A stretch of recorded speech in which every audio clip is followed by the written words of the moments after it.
so bear All with right, me. we're live. You just got off Manny, your flight? Yep. nice. You're still on the plane, right? Yeah. Trying to avoid the noise in the background for you guys, so I'm going to mute myself until I'm in a good place. All right. All right, sounds good. So I don't know if you heard last week's call, Josh. I did not. So I was talking to a friend of mine, and hang on, I'm trying to get my screen straightened out. He mentioned that it was actually kind of funny because I went over to his house and I played Dungeons and Dragons with him and a bunch of friends, and then after the call, or after the game, we were just chatting, and the podcast that I've been producing for him, he told me I could just take it over. So Oh, cool. So there was that. And then the other thing he said, and this applies more to you, is he looks at me and he goes, because we were talking about his the company he's working on getting started. He bought it from somebody else, and he's ramping it up. And he was talking about his email campaigns, and he mentioned that he's like I just do the jab right hook kind of thing, and so he's just giving, and yeah, his emails are very much that way, where he's just giving knowledge away a ton. And then he's like do you know who John Sonmez is? And I was like, yeah, I know John. And he's like yeah, he's a great guy, cool guy, but lately his emails feel like they're more ask than give. And I thought that was an interesting data point, so I thought I'd bring that I up thought we with had you. this discussion last week, or is it another person who said the same thing? No, it was last week, but Yeah, Josh I wasn't here, and here. I think it's more applicable to Josh than it is to John. So anyway, I just wanted to make sure that he heard it, and Yeah. if there's anything that I can help you with on that. I went and looked, and some of them, like there's an ask somewhere in it, but it's not like the whole email's an ask. Right. Yeah. So I think, I mean, that makes sense what he's saying, because basically, I had been running for a while there. I was doing daily emails, and they were mostly content. There wasn't really much. It was all jab, and no right hooks. Yeah. And then when I would, then I would do the right hook and make some kind of ask, and it really didn't seem to matter. So we're not doing any real content emails right now other than the weekly newsletter. So what he's been seeing is just the any kind of affiliate promotion that we're doing. So that makes perfect sense, because that's accurate. Anyway, he mentioned to me that he liked it better when it was more content and less affiliate stuff. I'm sure he did. Did he buy any of the products though? I don't think so. All right. Well. See, getting feedback from people who don't buy is always dangerous. They're not the ideal customers. I thought. Yeah, it might be worth finding out if he ever bought or not. Because but where he might enjoy 100 emails, but he isn't buying. Yeah, that's kind of the kind of where we've landed on, is like the content. Like I haven't seen with the list. I haven't seen much impact from the content, like just from doing lots and lots of straight content. It doesn't really translate to anything. So just kind of pared it back, because it's a lot of effort to do. I mean, we publish like 5 free blog posts a week that we pay for people. Yeah, but if they're not seeing them or reading them, then it doesn't feel like a jab. True, but I mean that's what the weekly newsletter is for. Yeah, because that's links to all the new content that's come out. Yeah, fair enough. So I think, yeah. I mean, that makes sense. That's. I'm sure that a lot of our audience feels that way. So yeah. Anyway, it sounds like you're aware and that you kind of have an opinion on it. So I don't have enough experience to tell you you're wrong or you're right. So yeah, well, I mean, historically, Simple Programmer has just been all jabs. Yeah, pretty much. So, and it's a great way to build a huge audience, but then you've got to be able to run a business on top of that too. No, that makes sense. So, and there's always a trade-off. Like whenever you whenever you make the withdrawals from the bank account, they're withdrawals. So Cool. Well, I have a question thanks for you passing now. that along. And this is more selfish for me. Okay. Now, I've given you a jab. Here's my right hook, I guess. So I fought with Drip for about 4 days, Okay. and I think I'm going to switch. Okay. So I got onto my Drip account on Friday, Mhm. and I had this nice banner across the top that said, Oh, "We no. disabled sending for your Oh account." no. Yeah. Okay. And I was like, okay, what's going on? So I contact their support, and they're like, oh, well, we've gotten a lot of bounces and unconfirms and spam notices or whatever, right? Deliverability. And so we turned it off so it won't affect everybody else's deliverability. Mhm. And I'm like, okay, well, let's make a wild assumption that this has probably been building up for a while. Okay. Right. It's been Right. getting steadily worse. Like it didn't just drop off yesterday and you guys went, and then turned it off. Right. Right. Where was my email 2 weeks ago? Right. Right. Because I would have fixed it then. Please fix this, or we're going to have to turn it off so it doesn't impact the deliverability for everybody else. Yeah. Okay. So then I contact their support and I'm chatting with them, and they're like, oh, yeah, just do these couple of things. You know, it's essentially, scrub your list. And, and then we'll turn it back on. So I did. I scrubbed my list. I went from about 16,000 subscribers to 6,000 subscribers.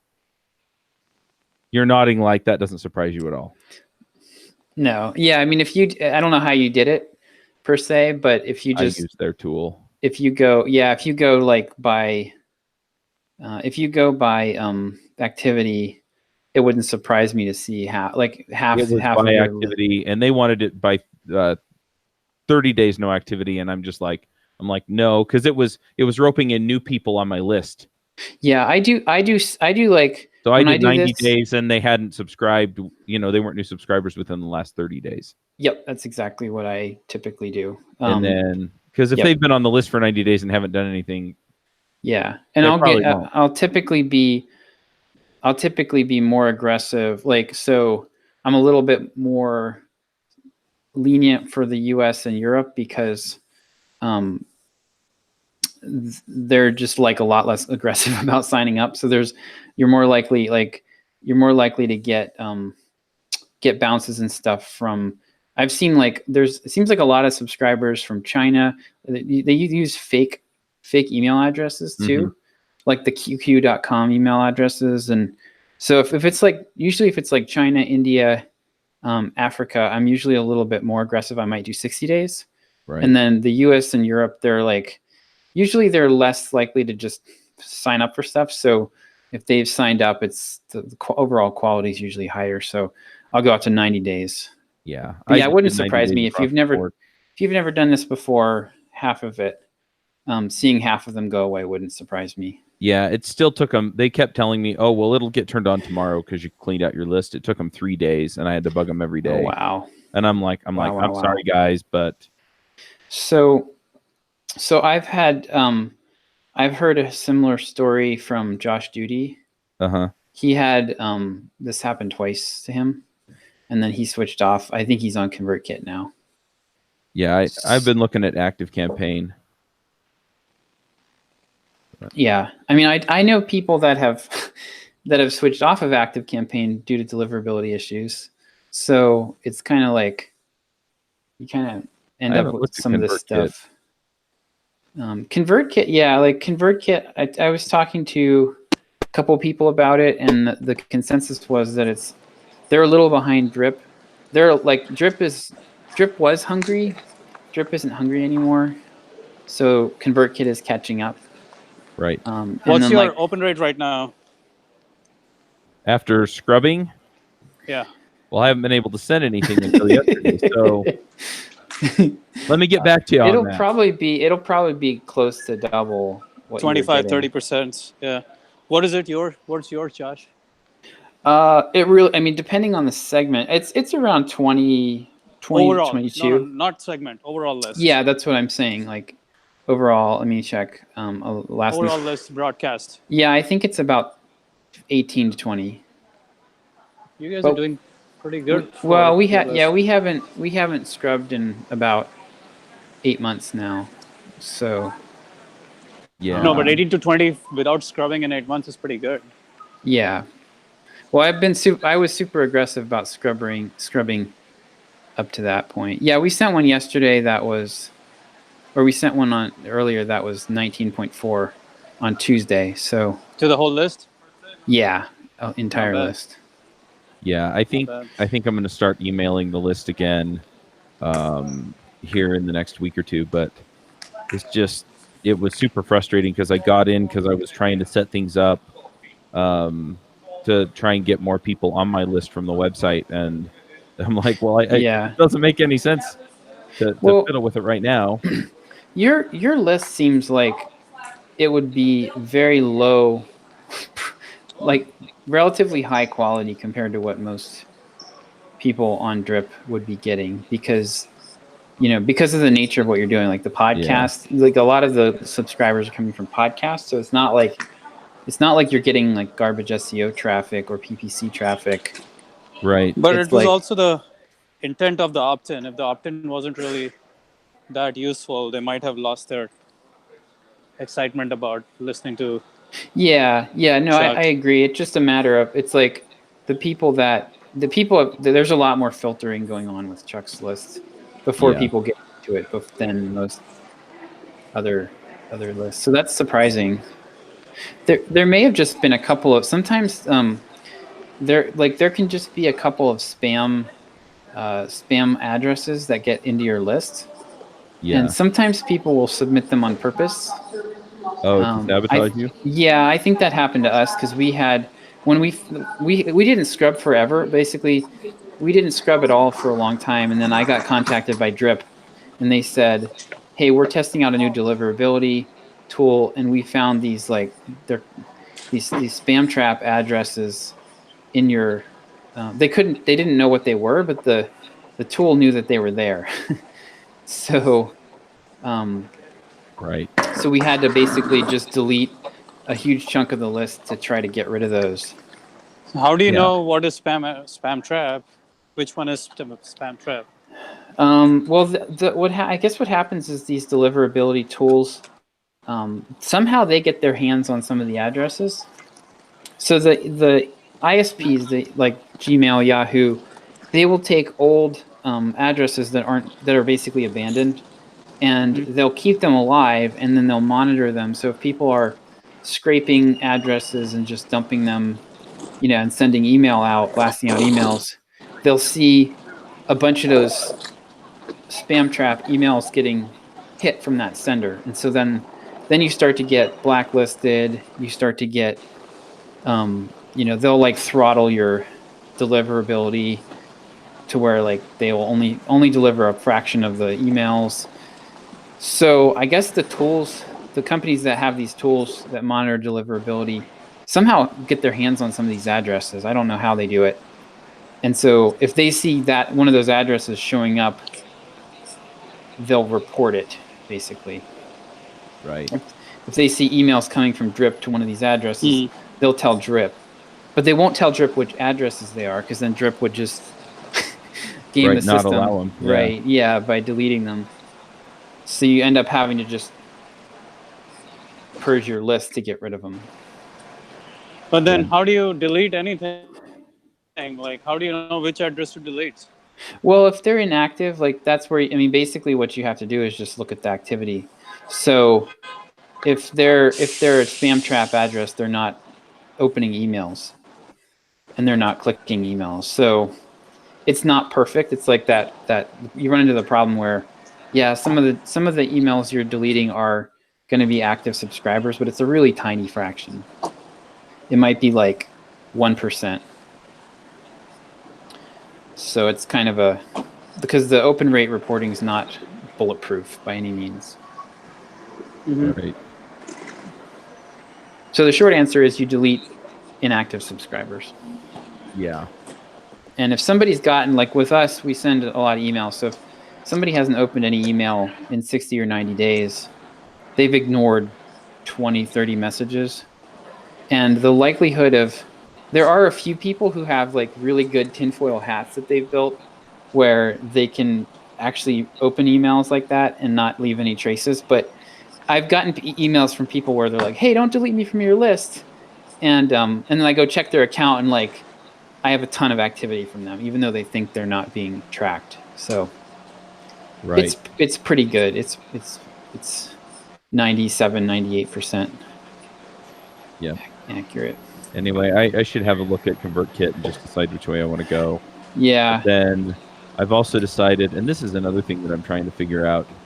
Sorry, you're under time constraints, and I'm picking your brain, but so I'd like to do a newsletter style instead of saying, "Hey, you subscribed for Ruby Rogues," right? Do a newsletter style and maybe put the ones that they've subscribed to on the top, right? Yeah. So they show up first. Is there a way to do that that's not like horrible? So there's the manual. There's the manual way. Yeah, that's which is horrible. not what I want. So in Drip uses liquid templating, and you can do some conditional stuff with that. Yeah, but then somebody has to go in and say, if they're part of, if they're tagged with Ruby Rogues and if they're tagged with, React Roundup, then put those, then show those, and then go down to the rest of them and say, if they're not tagged with this, then show it, right? Yeah. Yep. So you have to have the same list in there twice. Good, man. I want to call. Could you turn on the radio? Yeah, I'm wondering. Yeah. I'm wondering if. Saying, could you turn on the radio? I want to call. Turn it off, yeah, please. The radio. The radio? Sorry. It's okay. In the Uber. Yeah, I'm wondering, Chuck, one way you could do it would be to have a call-out box at the top. So, like, have 2 blocks within the email and have, like, whatever they signed up for. Like, you could do one big conditional where it's like, if they're tagged with Ruby Rogues, show this. If they're tagged with JavaScript Jabber, show this. So you've got like a block at the top that's almost like highlights. Yeah. And then you have everything listed. Because you still get duplication, but at least you'd sort of be highlighting the stuff that they. Oh, that's true. Call that they signed up for. So yeah, so it could be like a shortened. Yeah, it would be like episode of the week, Ruby Rogues or whatever. Right. And make that conditional. But otherwise it's like too. I can't think of a way to do that that's not horrendous. Yeah, that's true. I could just do that though. Just pick one or pick 2 and these are the episodes of the week. I mean, once we get to the point where we're almost to the point now where we're going to have like 20 shows or so every week. Right. And so, yeah. Yeah, because and then people. Yeah, because that way you could have one block. That wouldn't be too bad. I mean, you would basically just have like one block with a bunch of liquid if statements in it. Yeah. And then whatever they're tagged with, they would see those 3 shows or whatever. Right. And then get everything. Get the rest. Here's what else we published this week type of thing. These are the shows that you said you wanted, in some 4-word format. And then. Right. Yeah, that's the best I can do because, you'd have to I think the only other way I could think of would be to have some sort of templating thing where you generate a HTML, but then you still have to send it out to segments manually. Yeah. Well, I thought about generating that programmatically, but I don't know if I really want to go to the trouble. I'd build it into Podwrench, and that might make sense. Right. There is the RSS option, which I don't like doing that. That's like. Well, that's what I've been doing in Drip, and I'm not in love with it. I mean, it's fast and dirty, and it works, so I've been using it, but I'm not in love with it. We found that when we got off the RSS for Simple Programmer and went to the handcrafted emails for the content roundup, it made a difference in the click rate on stuff. It was because you can kind of handcraft the summaries for the email, and then they're a lot more interesting. Yeah. The other thing, though, is that I'd like to be able to do some of the cross promotion stuff. So if we have a React topic on JavaScript Jabber or Ruby Rogues, and they're tagged with React Roundup, I'd like to be able to put in, you may also be interested in these ones, Right. or make it apparent that there's some crossover, and see if I can get some people to cross subscribe. That's a very good idea. And that would work. The episodes of the week thing that I'm describing would help with that. I think. Same thing there, right? Yep. You just decide who to show each link to. Yeah. Basically. And you could change the tags. Yeah, it would just be featured episode, and if they're already subscribed to Ruby Rogues, then it would show it on the featured episode, and it wouldn't show it on the rest of the list, in the list of stuff you're expecting or something. Well, yeah, it would, or vice versa. Yeah, you'd still have it, I think, in the overall list. Yeah. You just because that you don't want to get into the ugliness of customizing that. I don't think. Yeah. But yeah, then I could just have that all be a set of if statements. Yeah. And then I can just have whoever puts that together for me essentially just, it's like, look, it's one line and then an ellipsis, and they can go and they can click through. Right. So just take the first sentence out of the summary. And then I just have to get my show notes people to craft that first line properly. So it's, Uncle Bob joins the Rogues to talk about software architecture, blah, blah, blah, blah. And then, and that way that's what shows up there. Yeah.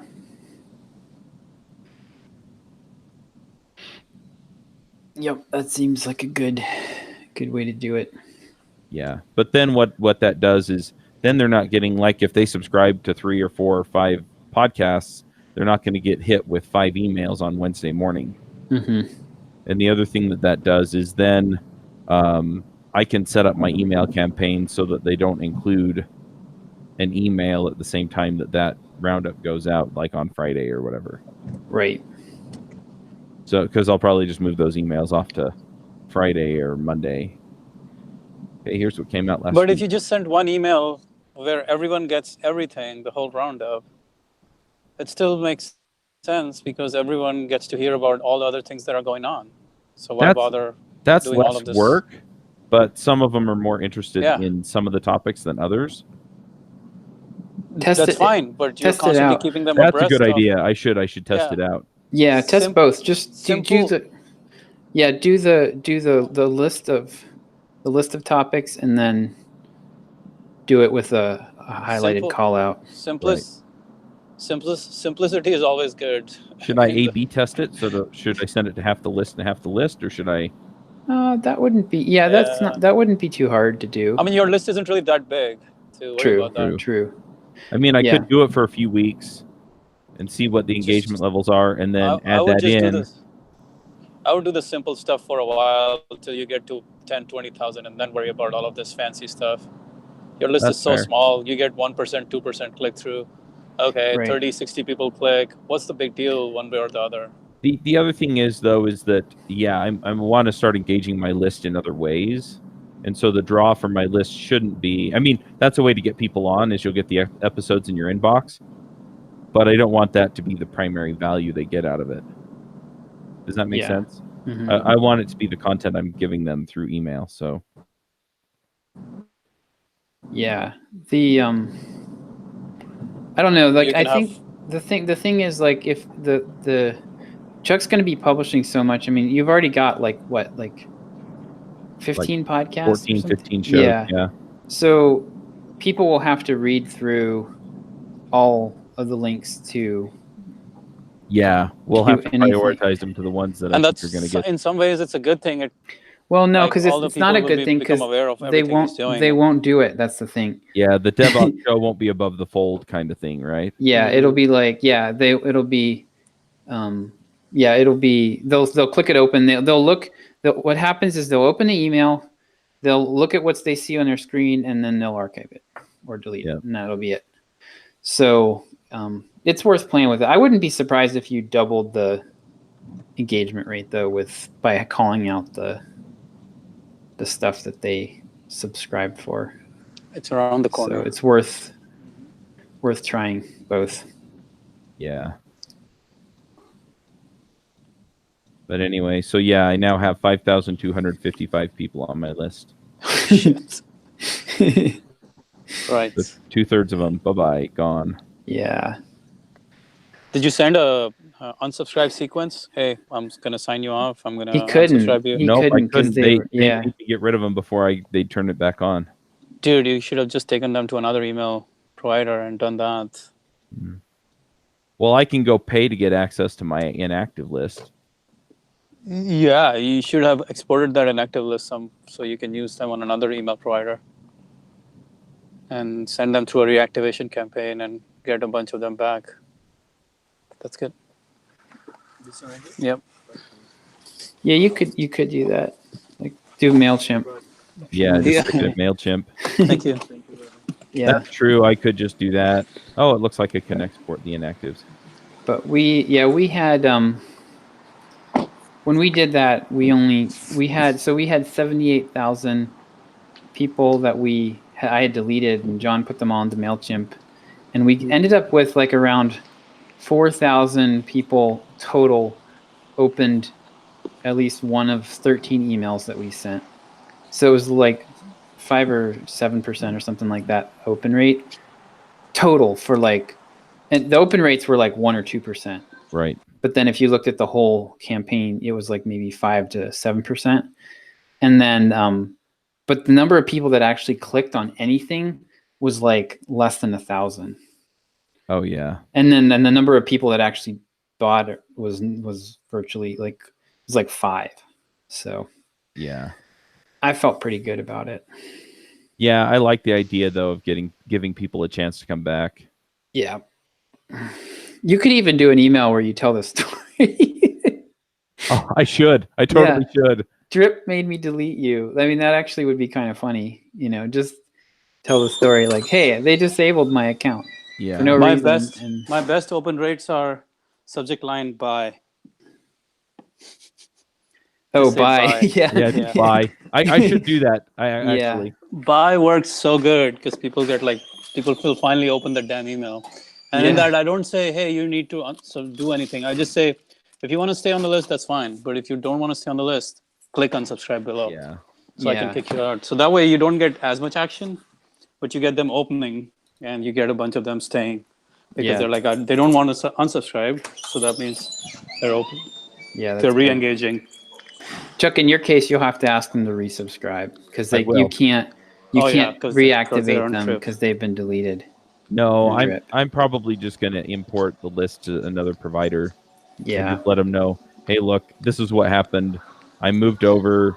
I really do only want people who want my stuff on the list. But if you want my stuff, I don't want to send it to people who don't want it. I don't want to spam it. Yeah. So. Going on. Anyway.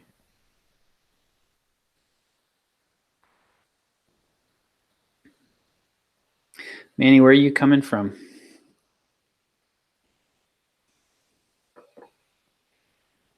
Possibly still muted. The airport. He's coming from the airport. Clearly.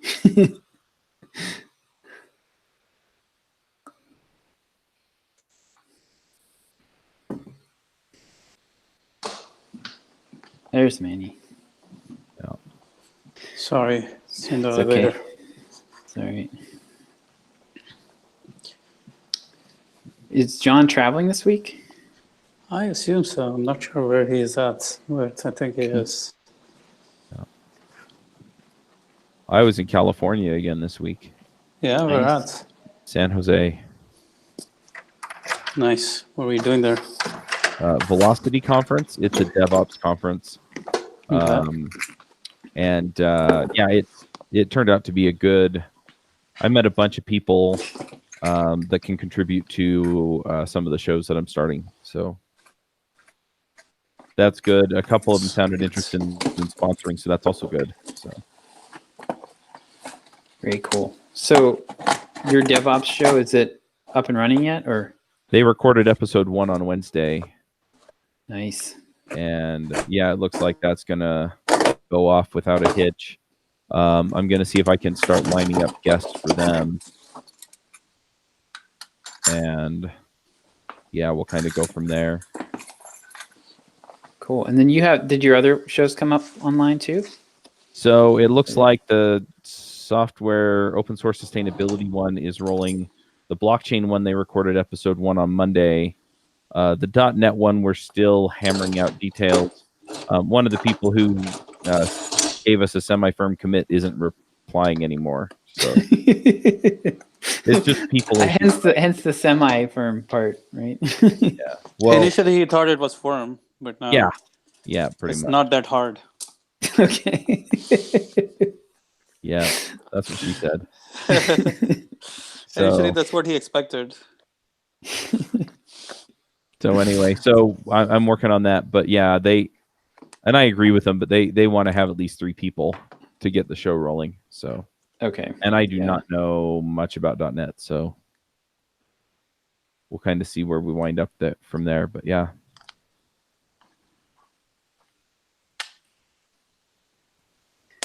But it turned out to be a really good thing. So yeah, this week I'm finishing up a couple of things and, trying to just nail down the last few things for some of these shows. And then next week I'm all in on finding sponsors. So Monday, Tuesday, and Wednesday, that's all I'm doing. Thursday and Friday, if I want to sleep in the house, then I'm going to go help my father-in-law clean out his house. Otherwise, I'll probably be out in the doghouse. But my primary focus starting on Monday is just going to be to fill all of the sponsorship spots. And so that's pretty much all I'm going to be working on, is just hammering away at getting stuff out there for sponsors and, making contact and, doing all of that work and just getting it done, getting all those spots filled. Because if I can fill the rest of the spots for next quarter, then we'll have enough runway to get through next quarter within the next couple weeks. Very cool. And that'll be super nice. And then I can start working on selling Q4 and, ramping up new shows. So would this be your first quarter that you ever sold out completely? Yeah, if I sold it out completely, it would be my first one. Nice. But some of the newer shows, it's interesting because some companies get real excited about being on the first handful of episodes, especially when I tell them it's like, look, if you want, exposure over a long period, the ones that have the longest tail are the ones at the beginning. Yeah. Yep. Because people hear a few episodes, oh, I really like this, and then they go download everything. Mm-hmm. And then they listen back through it. And so if they hear you over and over and over and over and over again, then they'll come check you out. So you definitely want to be on those ones. And then others of them, they kind of want to wait and see if it proves itself out. But I'm just going, we already have an audience of 65,000+ developers that listen to the other shows, and we're going to promote the new shows heavily on those shows. So, I'm like, it'll pick up a few thousand right off the bat, right? Mm-hmm. And so you're actually basically getting a discount. But some of them want to see it prove out first, and I'm like, okay, but it'll cost you more when you decide to jump on it. Right. Is it consistent that the first couple episodes are the biggest usually? Or is that like, I've run the numbers on several of the shows. Of course, I don't have access to those numbers platforms anymore. But the last few times that I've done it for shows, once you get to 100 or so shows, what you run into is that there are a handful of shows that people just go back to over and over and over again. Mm-hmm. And so that's episode 100 and something, and 50 something, and right. So there's some random winners in terms of the topic. But then the other ones tend to be within the first about 20 episodes. Okay. And then what it is it's the best of those ones that they got lift from just being downloaded a bunch of times over a longer period, and they were more popular than the other initial episodes. Gotcha. So there's more. Interesting. Okay, so there's more. There's a higher percentage of winners in the first 20. Yeah. Wonder if there's also like some sort of selection thing that happens where the hosts are new, so the things they're talking about are like the most commonly, because like shows tend to get more and more into the weeds over time. That's fair. So I wonder if that's a factor too. That's Could super be. interesting. But yeah. So I just tell them, I'm like, look, this is, it's a long tail play, but it'll pay off. Mm-hmm. And some buy and some don't. Some feel more invested in the show after they've been on it. So I also tend to try and find topics that they can talk about on the show. There you go. So, All I mean, right. I am playing the game, but There's Manny. yeah. So anyway, so that all works out, but yeah.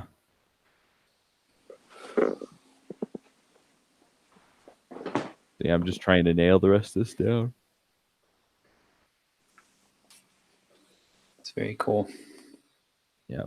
Sounds But like I want to get the email list rolling because I think that's one of the next areas that I can really kind of get some lift out of.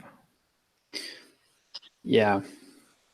But I want to have so much stuff in the sponsorship pipeline that if I don't fill everything up, I'm pretty darn close. Mm-hmm. I'm not gonna grind it out for the last few that are a couple $100. But yeah, if I can fill all of the bigger shows up, then I'll be happy. Awesome. And I gave all of my rates a bump. Cool. Before you started selling this quarter or after? Yeah. Nice. Yep. And I got exactly no blowback for it. Wow. Funny how that happens. Yeah. So yeah, I think I got the biggest check I've ever gotten this week. So Nice. yeah, it was almost 50K. So Nice. How many episodes? It's for a full quarter on like 8 shows. And who's the sponsor? Century.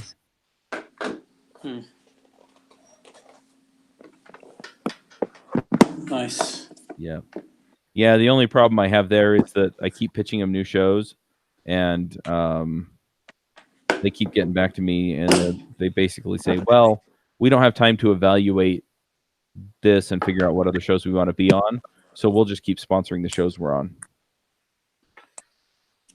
So I have Log Rocket wants to start sponsoring some of the shows, so I'm probably going to go back to them and say, hey, these are all the shows that Century's not on if you want them. Is that a competitor? Yeah. Yeah, I don't put competitors on the same show. That makes sense. It confuses the listeners. It's not fair to the sponsors. So I just don't. So I've turned down money. I think there's an the upsell. sponsors. I think there's an upsell opportunity there, Chuck. You can get it at my normal rate, but we're gonna put your sponsor on your competitor on like right after you. Yeah. Or you can let them compete and go on a higher rate. Yeah, that's fair. But I like having the ongoing relationship with them. Yeah. And I think that's more important. So, but if they both want it and they're both willing to pay my current rate, there's no reason why I can't raise it a little. Yep. Cool. So I can just let them know, hey, look, there's more demand here, so I'm going to raise the rate. Nice. Well, I need to bounce here. Sounds good. So I will see you guys next week. All right. Manny, what do you have going on? Oh man, I was in Austin for some meetings, and then I went to St. Louis for some real estate investment stuff. So check out some investments and just got back. Isn't that where John's been investing in real estate? Didn't he buy some I don't think stuff? John is not in St. Louis. He's in Boise.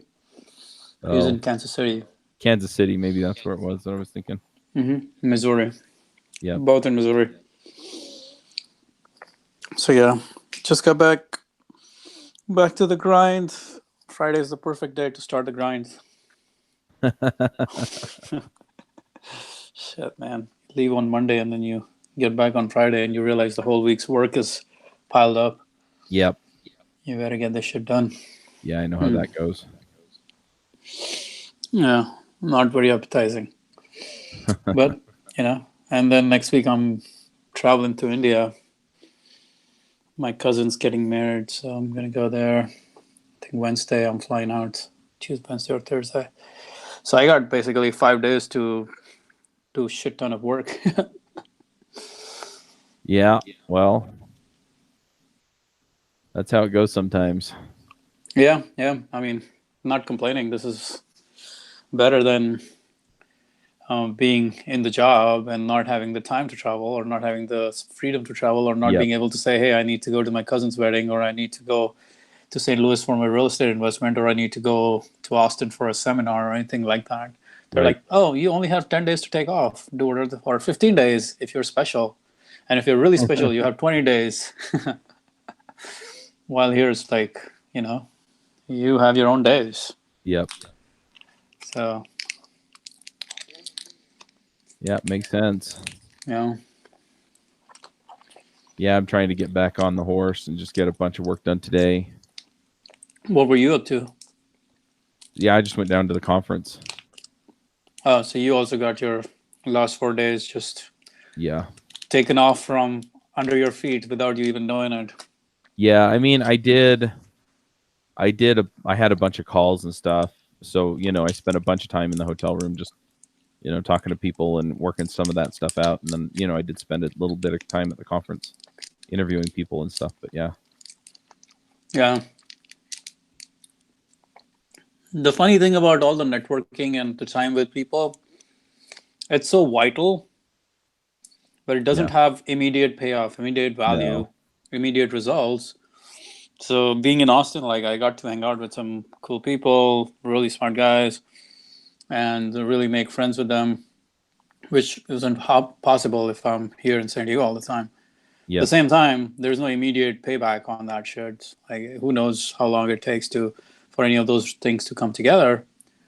But you can't just be like, no, I'm not going to do any of those things, because that's where I think the quantum leaps are usually because of the connections. Yeah, I agree. So, I met up with a whole bunch of people from a lot of different companies. So.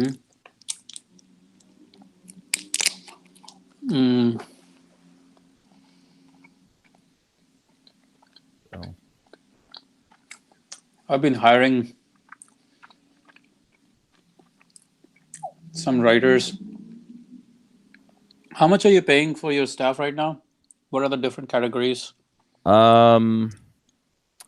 So I pay Michelle, who manages the production team and things like that. I pay her a salary every month, couple $1,000. How much time is she spending? She's pretty much full time. And you're paying her how much? Couple $1,000 a month. She lives in Jamaica, so okay. There's a little bit of arbitrage going on there. Oh yeah. In Jamaica, you don't have to worry about American rates. Yeah, and then my editor. Is she American living in Jamaica? No, she's Jamaican living in Jamaica. Okay. And then my show notes writers, I pay them $15 an episode, or $10 an episode. It depends on which one you're talking to. And how long are those episodes? They're about an hour long each. So they get the transcript from you? No, they don't. So they just get generate the audio file. They have to generate the transcripts. to be able to do this show notes work. But it's still it's a pretty good rate. Yeah. Yeah, they need the transcript, man. Someone listening to that shit for an hour, so that's very expensive for them to generate those show notes for an hour. Well, of that's work. what they're doing. So listening to it. Mm-hmm. Crazy. They should just go to Temi.com for 10 cents a minute. You can get it all transcribed. Yeah. And then the editors, I'm paying $75 an episode, I think. Oh, the audio editors. Yeah. The real episode editors. Yeah. Okay. That's also Anyone negotiated else? depending on the editor. I have one of my show notes writers does a bunch of other stuff for me, and I just pay her $15 an hour, I think. Is she a writer? She does the show notes writing for some of the shows, and then she is she a quality writer? I mean, they only write a paragraph or two per episode, so. But is it like grammatically correct, well-intentioned, like very clear, very specific, and to the point? Yep. Okay. $15 an hour? Yep. That's not bad. How'd you find her?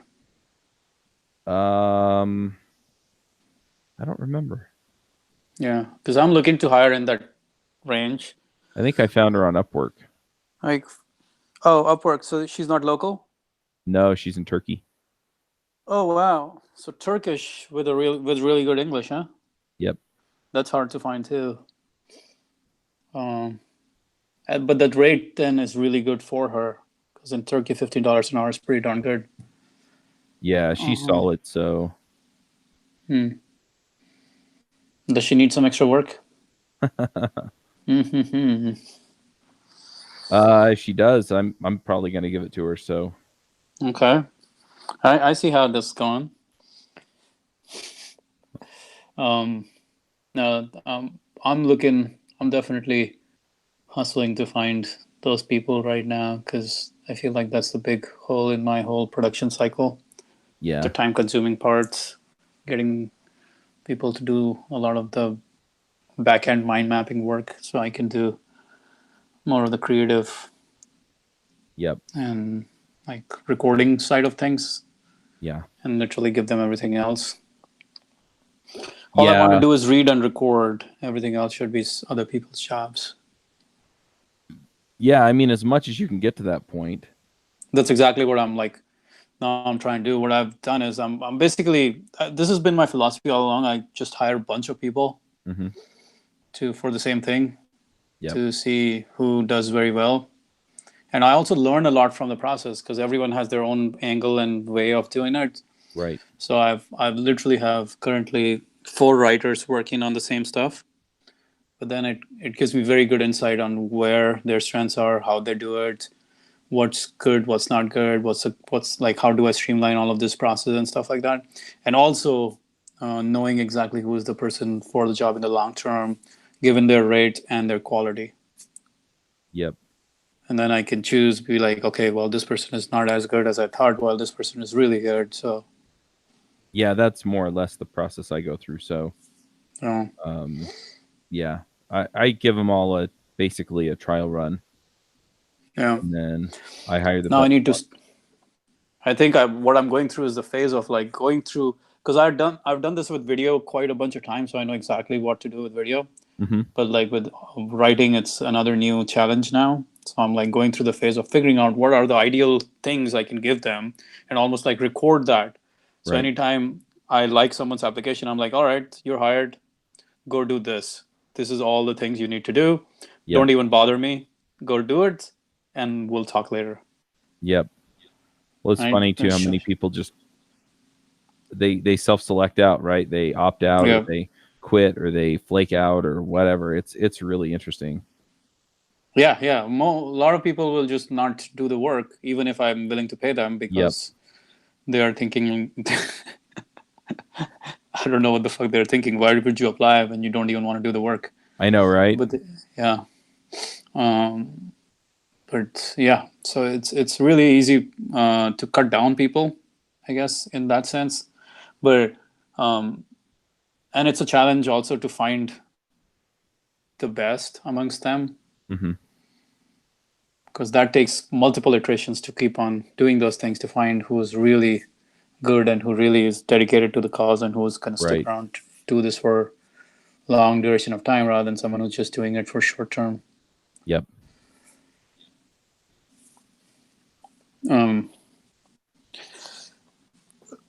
What's John's back tomorrow, he said. Oh, where'd he go? I don't know. He said he's back tomorrow.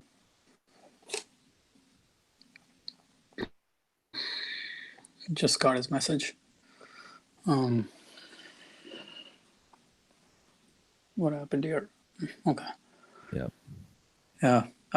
What are you planning to do with your emails? Like, what kind of marketing are you planning to do with it? Just So keeping people abreast of initially, the podcast you're releasing? Yeah, so I want to send out emails like every Friday or Monday. I haven't decided which. Probably Monday, just to see if I can get another bump on people, listening to shows.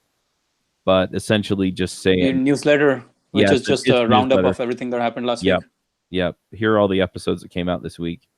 And then I'd like to start sending them content on, various topics. So the question I get asked a lot is, how do I stay current? And so I want to put together an email course on that, maybe with some videos attached to it.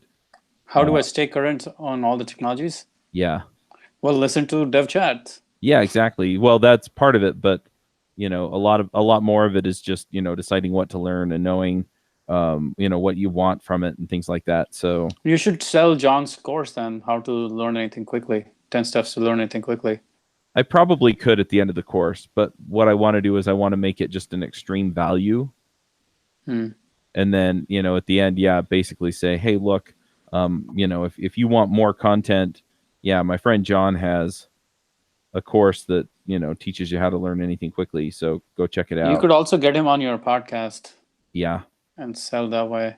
Because I think your podcast will sell better than email now that we know from our experience. Yeah, I agree. Yeah, it would, especially the JavaScript jabber. Yeah, I should see if I can just get him on, and then, because then I could just put that as part of the sequence, right? And so then it's like, hey, we interviewed John. Here's a roundup. And and also like just pitch it in the podcast. Now we know how to pitch on the podcast for you, at least. Offer them a discount code and give them a simple link to go to. Yeah. And you'll get sales, bunch of sales. Especially John. John has it down. He knows exactly how to deliver the message. So it shouldn't be a big deal. In fact, like the other one, how to market yourself, that's also pretty good for your audience. Yeah, it is. We had him on before to talk about that one, but it's been a few years. Did you guys sell the product? I think I let him pitch it, but I don't think we did an affiliate deal. And it's been long enough, because I think that was actually before I was on Entreprogrammer, so it's been like 3 or 4 years. So I could probably. So I think it's worth like actually structuring the deal properly this time, like doing it as an affiliate, offering a coupon code, making sure the show notes are actually titled just for that, not like just random stuff. Show notes, actually the first link is the product. Course, yep. The course and the coupon code, nothing else. All of that stuff is just because people who are going there are going for a very specific purpose. Yep. And then you can talk about it, and then again put the link down there. That itself should drive pretty good numbers. Yep. I agree. I'm coming up with a leadership course soon, so that should be fun. Leadership book summaries. Oh, cool. Yeah. Yeah, we're putting together a developer leadership podcast for CTOs. Oh, perfect. Team leads. Hey, I think that's a good fit there. Yeah. We should talk about that and sell the book summary pack there. Sounds good to me. Yeah. But is that when are you doing that? What's your time frame? I need to find 1 or 2 more hosts, and then we'll probably actually kick that one off here within the next few weeks. I'm kind of tempted to actually just step in and say, hey, I'll be the third person for a few months just to get it rolling. Because I think once we get momentum, it'll be easier to get other people to get involved. Yeah, that's gonna probably take. It's a good topic. I think there's huge demand for that in the space because that's one topic I get hit up for quite a bit from people saying, I want the leadership stuff. Where is it? Oh yeah. And a lot of my audience is programmers because I am past life programmer, so it still makes sense. Yeah. Yeah, and also if you want to ever do the social skills or the mental, I think social skills or mental toughness, social skills probably for programmers, that would be interesting. Yeah, we Just should. a podcast episode for that. Yeah, we definitely should. We should just get that scheduled now. All right, let's do it. Let me get my computer.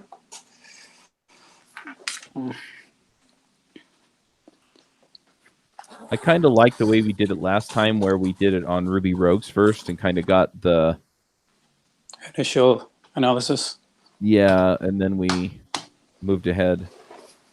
Yeah, whichever way you want to do it, that's all. Either ways, it's good.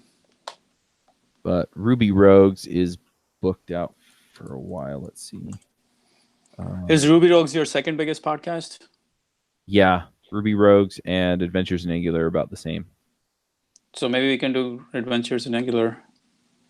Yeah, but I'm not a host on that one anymore. Oh, okay. And I exert a lot less editorial control there. Okay. Hang on, my calendar app crashed.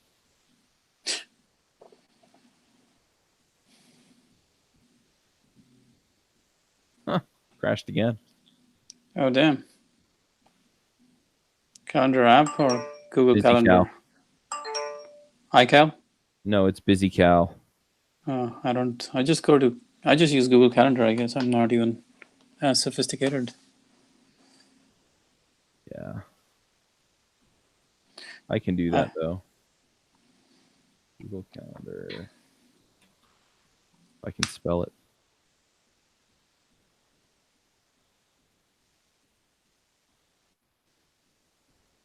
Man, as I was flying in from St. Louis this morning, it's like 5:45 flight from there. And I get into Denver. There's a connection from Denver to San Diego. Get into Denver and look up the flights that are going from Denver to San Diego.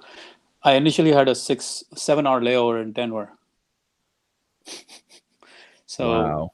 Get there at 7:30 and then take the next flight at like 2 o'clock or something. So I ran to the gate to the flight that was just about to depart for San Diego. And I was like, hey, can you guys have one more seat? They're like, oh, we're just about to close the door. And the girl was like not budging. But then the other chief lady came in. She's like, okay, let me take a look. And she's like, oh, we only have emergency row. Are you okay with that? I'm like, seriously? I mean, that's exactly what I want. Who doesn't want freaking emergency row? Yeah, you get But I'm more like, okay. legroom that way. Yeah, it was freaking luxurious. Something I would have to have upgraded for like $100. It's like, okay, I'll take it. And I got to save 7 hours of misery at Denver Airport. Yep. So it looks like we have openings for JavaScript Jabber before we have them for Ruby Rogues. Okay. So the first opening is July 9th. Okay, that's the recording? Yeah. All right. Let's put it on the calendar. What time? 10:30 Mountain Time. 10:30 Mountain Time. So that's 9:30 San Diego? Yeah. Are you going to just send me an invite? Because I'm open that time. Yep. Yeah. On the 9th? Yep. Just use your Gmail? Yeah, Manny at Gmail.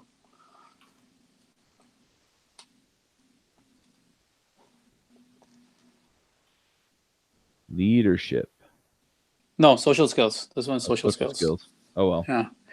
Social skills for programmers. That's okay. It'll show up in my calendar and then I can update it. Okay. Yeah, I see it here. Yep. Boom. I love the automation system there. With Zoom? Yeah. Yeah. It's really good. It's all streamlined now. Yep. So yeah, I'm it hasn't excited. invited me yet. Oh, it has already invited me. Yeah, You're you get you're added probably immediately. you're using your dev chat email address. That's why. Yeah. Well, and Zapier takes it. Zapier is triggered by it getting added to the calendar in Google Calendar, and then it goes back and it invites the panel, and so it can take up to a minute or two for it to invite everybody else. Interesting. But the invitee, oh, you didn't get at the Chuck. You didn't get Chuck at DevChat, but you got Team at DevChat. Yeah, Team at DevChat is the calendar that it goes on, and that's the one that Zoom and HubSpot work off of. So. Nice. But, yeah.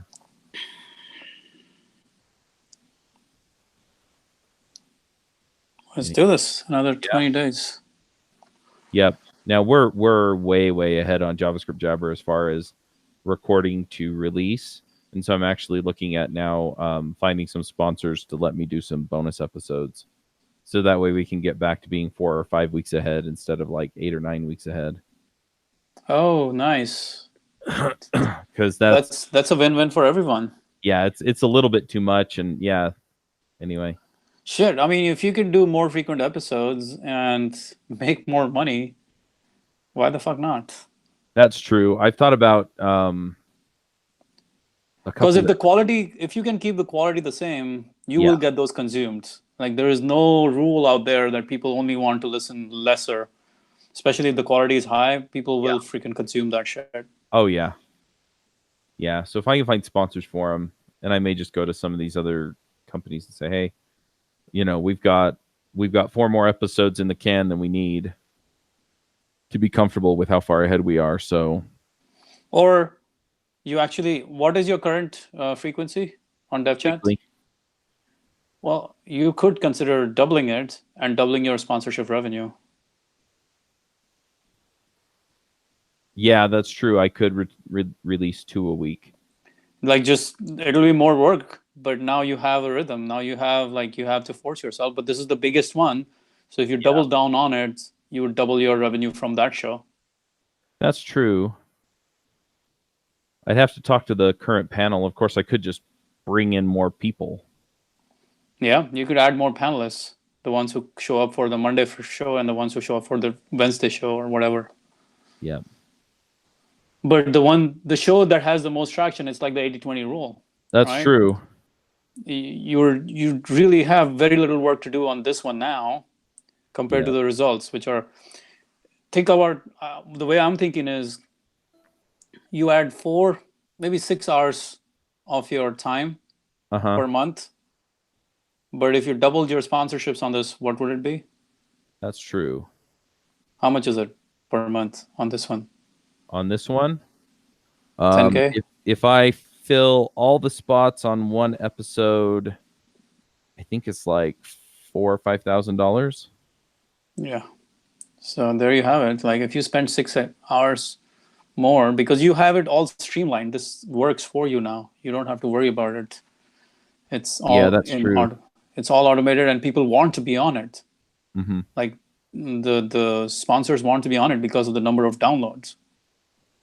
So if you just increase the number of episodes on this, the total amount of effort required is very little compared to the results that you get. Yeah. You're in the exponential phase of this right now. Yeah. Right? Compared to any other podcast, which will take time and effort and energy to get off the ground. Yeah, that's true.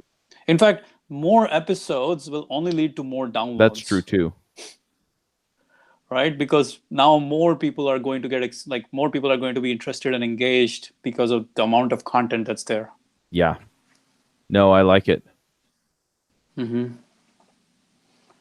The other thing is I mean, I could keep it a panel, or I could also, like, some of the episodes are episodes where I just interviewed somebody at like Microsoft Build.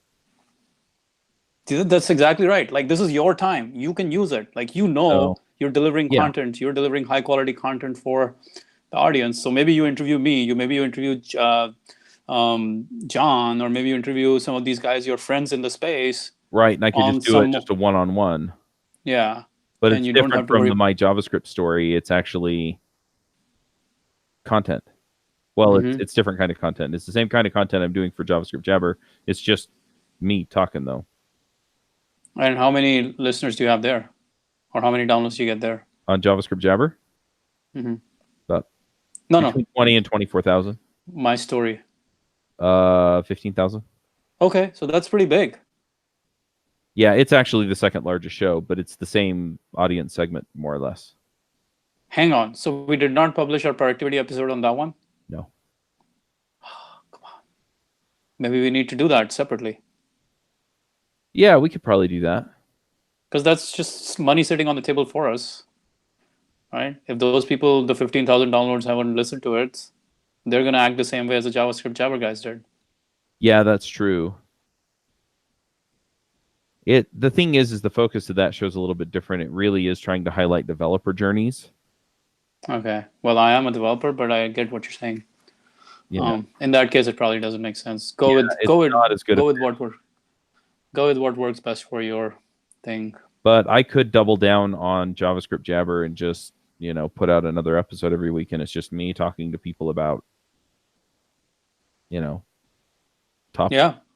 Yeah. I think if you have your pipeline that full, this is like not only 80-20. I feel 80-20. This is more like 99-1.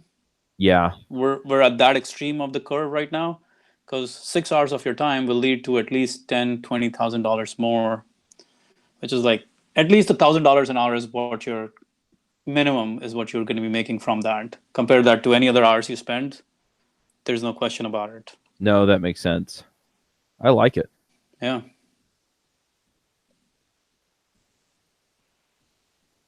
Huh. Yep. Yeah, do it. And the more I think, the more I can see, like, this is where you're leveraging to the max. Like, creating the network is the leverage. So remember we were talking about how we can run a tighter and tighter flywheel? Yeah. This is the example. Yeah, it is. Right? In the same space where I'm already dominating. Yeah, you're going. So the fact that you have developer podcasts is a space that you're dominating, and you're going just on creating podcasts, which makes sense. Right. But then you're going even finer inside that space. Right. I'm what is that one down thing on the tighter flywheel? Yeah, inside that space, there's one giant thing that's doing all the work.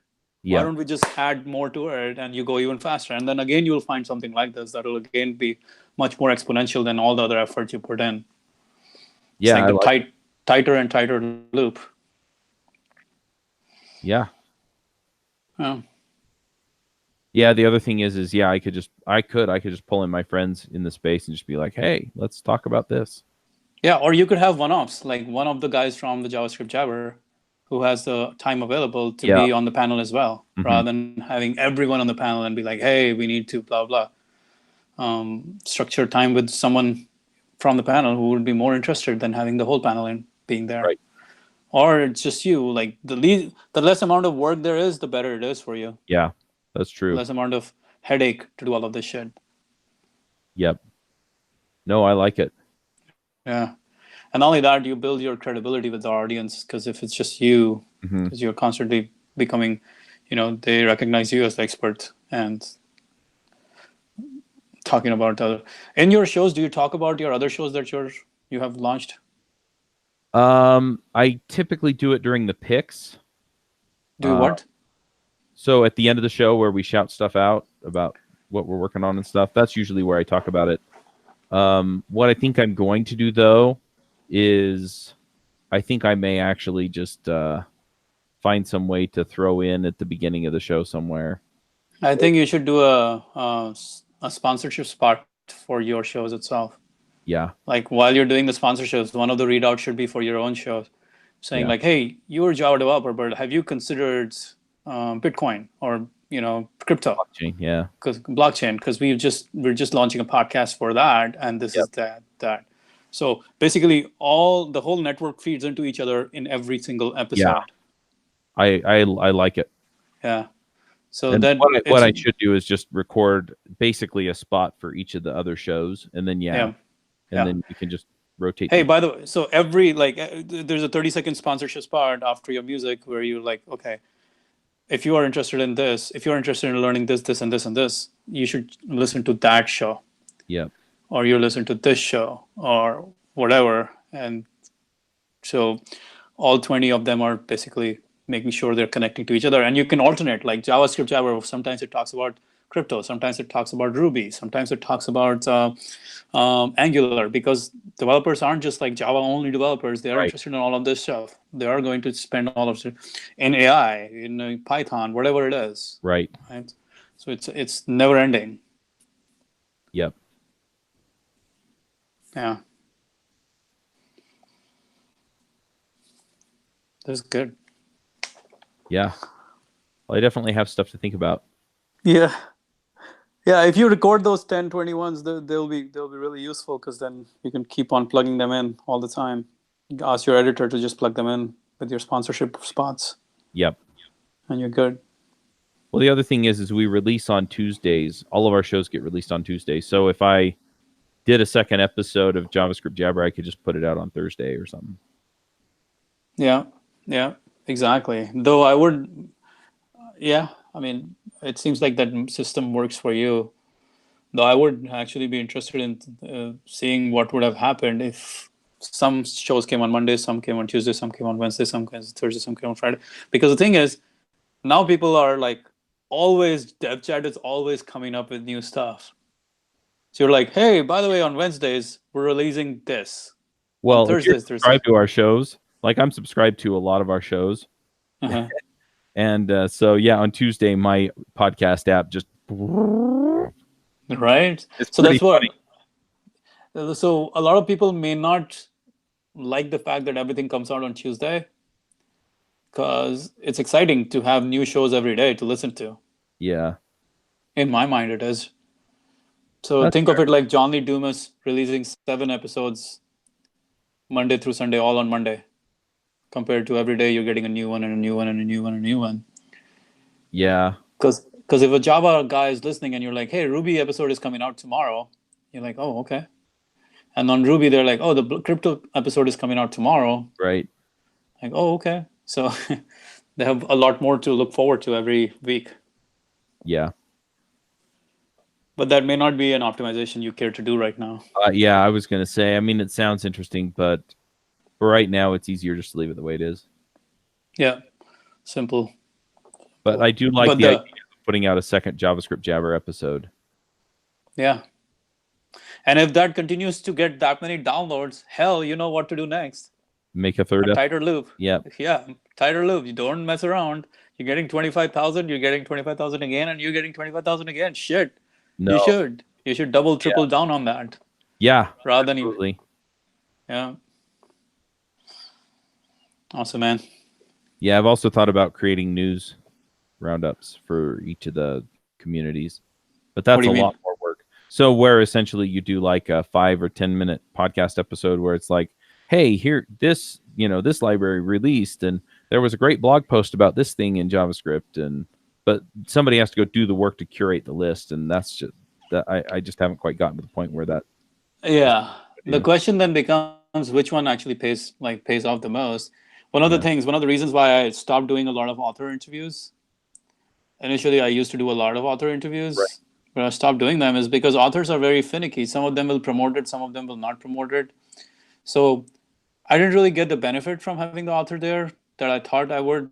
Right. If they don't promote it, right? At the same time, when I asked my audience and I polled all the time, like, hey, what do you like better? Do you like me or do you like the author? And they're like, your stuff is just as good or even better than what the author interview is, because the authors try to constrain you and you can't really freely express. So then I was like, fuck it. Why do I need the authors? No more. I don't need the authors. So I just let go of, unless there's an inbound request or unless it's a really good, unless it's an inbound request, I just don't do those anymore. Yep. So it saved up so much it's cleared up so much space for me to do the right things, because I don't have to worry about scheduling them. I don't have to worry about reaching out and doing all the crap. So anything like that seems like a good idea, but it's not really adding, it's not going to add to the bottom line. Not worth it, in my opinion. No, I agree. Just let it be. Don't do the roundups. Yeah. Unless someone's like feeding you all the notes for it and it's only 10 minutes of your work. It's just Right. not worth it. Cool. Let's do thoughts. I mean, for me, I'm really digging the idea of just doubling down on, the top notch big payoff thing. Mm-hmm. The other thing is there's no reason why I can't, for example, bring one of my hosts in from the React podcast and talk about React for an episode, and then promote React Roundup on JavaScript Jabber, and do the same thing for Adventures in Angular and Views on Vue, right? And then we can just, just nail that and promote the shows that way. But yeah, then I also have content for JavaScript Jabber, and we can just, hit it good. Yeah. I like it. And I'm going to basically piggyback off of the same idea. I was at a seminar, and we're talking about writing books. He was basically showing, it was Tucker Max's seminar. You know Tucker Max, right? Yeah, he's the Book in a Box, or... Yeah. He's the guy who wrote I Hope This Or Beer in Hell. So it's called Scribe Books now, Scribe Media or something. Okay. But while I was at the seminar, I realized that I don't want to write a book. I don't need to write a book right now at this phase. Like, the tighter and tighter the flywheel, the more powerful it becomes. Yep. So I'm like, it's going to be it's not immediately as fast a result that I would want. And hence It's not worth it. Hence I'm going to cut it out. Everything is like, I think the funny thing is, all of us on the mastermind right now don't realize how tightly our flywheel can, or how tight a flywheel we can have. I think we're still on the fringes of having a really tight flywheel. We're like figuring it out right now. And just like what we're talking about with the JavaScript Jabber, it's like there is possibility to make it even tighter and even tighter and even tighter, to the point where it's like the returns are astronomical rather than linear. Yeah, well, the other thing is if that works out to being the case, then I can turn around and do the same. Like if blockchain or DevOps or AI or one of these others really start to take off, yep. Right? Then I know basically the process to do it there too. Mm-hmm. Yeah. It's almost impossible. Like it's the most beautiful thing to figure out a tighter flywheel. Yeah. Right? To figure out, okay, this is actually something I should do more of and cut out more of other things. Right. And I should do more of this and cut out more of other things. So every time you figure out a tighter flywheel to rotate, or every time you figure out, because when I started off, I thought I was in the book summary business, which I still am, right? Right. But that allowed me, in my mind, I was like, okay, I can write blog posts, I can do podcasts, I can do YouTube, I can do all of this shit.